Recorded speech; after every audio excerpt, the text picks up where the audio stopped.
Hello বন্ধুরা, আজকে আমি চলে এসেছি একটা জুয়েলারি বানিয়ে তোমাদের সাথে শেয়ার করব। তো দেখো তোমরা কিভাবে আমি এই জুয়েলারিটা বানাচ্ছি। শুরু থেকে শেষ পর্যন্ত ভিডিওটা দেখো, তাহলে কিন্তু বুঝতে পারবে যে কিভাবে আমি একটা ফেব্রিক জুয়েলারি বানাচ্ছি। তো দেখতেই পেলে সবার প্রথমে আমি কিছু বোর্ড, সেটা তোমরা কার্ডবোর্ড হতে পারে, তোমরা মাউন্ট বোর্ড হতে পারে, এই টাইপের বোর্ডগুলো নিয়ে বা পিচবোর্ড টাইপের কোনো কিছু বোর্ড নিয়ে তোমরা কিন্তু তোমাদের যে জুয়েলারিটা বানাচ্ছ সেটা লকেট, ইয়াররিংস এইগুলোর হিসাবে তোমরা কিন্তু কেটে নেবে। তারপরে তোমরা যেই ফেব্রিকটা দিয়ে করতে চাইছো সেটা তোমরা ফেভিকলের সাহায্যে বা যে কোনো আঠার সাহায্যে কিন্তু তোমরা সেটাকে লাগিয়ে নেবে। তো চলো, দেখতেই পাচ্ছ আমি এটা করে নিয়েছি। এরপরে তোমাদের পছন্দ মতো তোমরা ডিজাইন করবে। তো আমি একটা ডিজাইন করছি। আমি কিন্তু ডিজাইনটা খুবই সিম্পলে রেখেছি, তোমরা চাইলে কিন্তু তোমাদের পছন্দ মতো করতে পারো।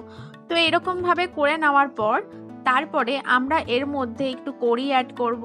সুতো, কি কি সুতো লাগবে সব কিছু তোমরা দেখতে পাবে ভিডিওটার শুরু থেকে শেষ পর্যন্ত দেখো। আর হ্যাঁ, যদি তোমাদের কাছে এই ভিডিওটা হেল্পফুল মনে হয় তাহলে কিন্তু প্লিজ ভিডিওটাতে একটা লাইক করে দিও। আর তোমরা আমাকে কমেন্ট করে জানিও যে কিরকম কি লেগেছে। আর তোমরা কিন্তু অবশ্যই ট্রাই করো, সবাই কিন্তু এটা পারবে করতে। আর তোমরা যদি ফেসবুক থেকে দেখে থাকো তাহলে পেজটিকে ফলো করে নিও। আর যদি তোমরা ইউটিউব থেকে দেখে থাকো তাহলে চ্যানেলটিকে সাবস্ক্রাইব করে পাশে যে বেল বাটনটি আছে সেটিও তোমরা অন করে দিও। তাহলে আমি যখন যখন হাতের কাজ, যখন নতুন কোনো ভিডিও ছাড়বো তোমাদের কাছে কিন্তু সবার প্রথমে যাবে আর তোমরা সেটা সবার প্রথমে ওয়াচ করতে পারবে। এবারে দেখো আমার এই ডিজাইনটা হয়ে গেছে। এবার আমি ইয়াররিংসের জন্য কিন্তু একটু ছোট ছোট বেস কেটে নেব। তোমরা তোমাদের সাইজ অনুযায়ী তোমরা কিন্তু সেটা একটু বড় করতে পারো, গোল করতে পারো, মাঝারি, যেরকম অনুযায়ী তোমরা তোমাদের পছন্দ মতো করবে। তারপরে সেটাতেও তোমরা ডিজাইন করে নেবে। আমি এটাতেও সিম্পল ডিজাইন রাখছি। ডিজাইনটা হতে থাক আর আমি তোমাদেরকে জানিয়ে দিই যে আমি এই জুয়েলারিটা বানাতে কি কি ব্যবহার করেছি। এটা তো সবার আগে আমি বলেই দিয়েছি যে আমি এটা ফেব্রিক ব্যবহার করেছি। আচ্ছা, তারপরে আমি যেটা ব্যবহার করেছি সেটা হলো কিছু কড়ি ব্যবহার করেছি, তারপরে কিছু সুতো ব্যবহার করেছি। হ্যাঁ, অবশ্যই চেষ্টা করবে যেই সুতোতে রং ওঠে না বা যেই কাপড়ের রং ওঠে না সেরকম কিছু একটু ভালো দেখে ব্যবহার করতে। এমন কিছু কাপড় ব্যবহার করো না বা এমন কিছু সুতো ব্যবহার করো না যেগুলো দিয়ে কালার উঠবে বা যেগুলো জলে ধুলেই কালার উঠবে। তাহলে কি হবে, যে ব্যবহার করছে তার হতে পারে কোনো শাড়িতে, হতে পারে কোনো জামায়, সেই জিনিসটা ধোয়ার সঙ্গে সঙ্গে বা জল লাগার কারণে কিন্তু জামা কাপড়টা নষ্ট হতে পারে। তো সেরকম কিছু ব্যবহার করবে যেটা একটু ভালো হবে। তো দেখতেই পাচ্ছ এইবারে আমি কিন্তু ফেভিকল দিয়ে কিছু কটনের বল কিন্তু আমি এখানে অ্যাড করছি। হ্যাঁ, আমি কিন্তু এই বলগুলো নিজে হাতে বানিয়েছি। এগুলো কিন্তু আমার কোনো কেনা জিনিস নয়। সুতোটা তো কেনা, বাট বলটা কিন্তু আমার নিজের বানানো। এই বলগুলো তোমরা রেডিমেডও কিনতে পেয়ে যাবে, বাট আমার প্রত্যেকটা জিনিস নিজের বানানো। তো এই বলটাও আমি রীতিমতো বানিয়েছি। কোনো একটা ভিডিও তো তোমাদের সাথে শেয়ার করব কিভাবে বলটা বানাচ্ছি। যাই হোক, আমার এটা করা হয়ে গেছে। এইবার দেখো লাইলনের যে সুতোগুলো হয় সেগুলো দিয়ে আমরা এই কড়িটাকে কিন্তু অ্যাড করছি। অবশ্যই আমি কিন্তু এই বোর্ডটাতে কিছুটা ছিদ্র করে নিয়েছি। যেখানে যেখানে আমার কড়িগুলো অ্যাড করব বলে আমি ভেবেছিলাম সেই জায়গাটায় কিন্তু আমি এই ছিদ্রগুলো করে নিয়েছি আগে। তারপরেই কিন্তু সেই জায়গাটায় এই লাইলিন সুতোগুলো দিয়ে কিন্তু আমি এগুলোকে অ্যাড করছি।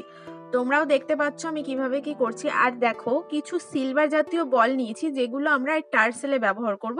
আর হ্যাঁ, কিছু ছোট ছোট রিং ব্যবহার করেছি যেগুলো আমি ফার্স্টে দিয়ে নিচ্ছি মানে ছিদ্রগুলোতে। তারপরে কিন্তু আমি এই লাইলিন সুতোটাকে অ্যাড করছি। কারণ কি, একদম ছিদ্রটা না ওই লাইলিন সুতোটা ঢোকানো মানে খুব টাফ হয়ে যাচ্ছে আর দেখতেও ব্যাপারটা জুয়েলারিটা খুব একটা সুন্দর লাগবে না।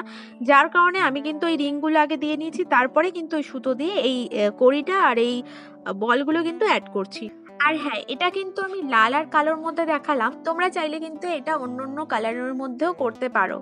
এই ভিডিওটা আমি এই কারণে দিলাম, কারণ কি সামনে যেহেতু পুজো আসছে, তো তোমরা সরস্বতী পুজো উপলক্ষে কিন্তু এরকম একটা সিম্পল জুয়েলারি বানিয়ে ফেলতেই পারো যারা একটু সিম্পল জিনিস পরতে ভালোবাসো। তো চলো, টার্সেলের একদিকে আমার কটন বলগুলো অ্যাড করা হয়ে গেছে আর এই সিলভার বলগুলো অ্যাড করা হয়ে গেছে। এবার আমরা এই সুতোটাকে এখানে অ্যাড করে দেবো। তারপরে আরেকটা যে সাইডটা আছে সেটাও কিন্তু আমরা এইভাবেই সেম ভাবে করে নেবো।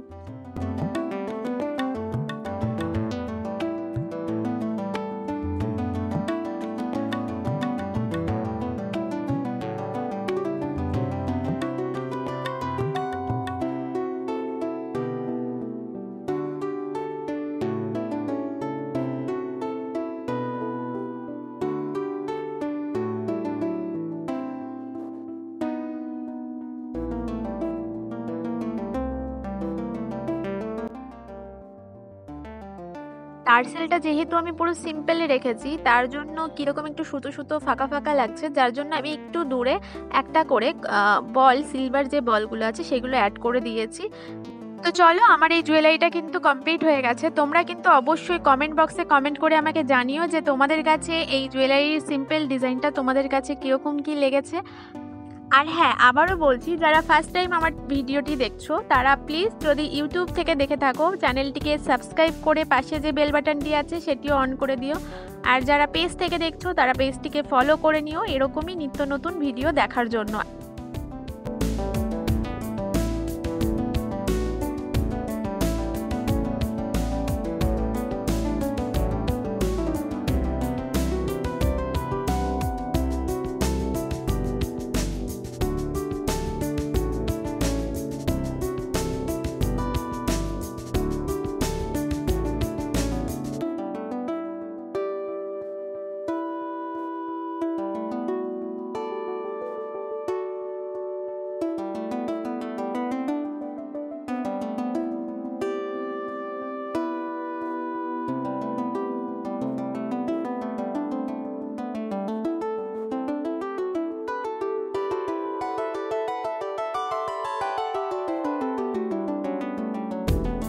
আর পারলে ভিডিওটি প্রিয়জনদের কাছে শেয়ার করে দিও। তো চলো, দেখা হচ্ছে নেক্সট ভিডিওতে। ততক্ষণের জন্য টাটা।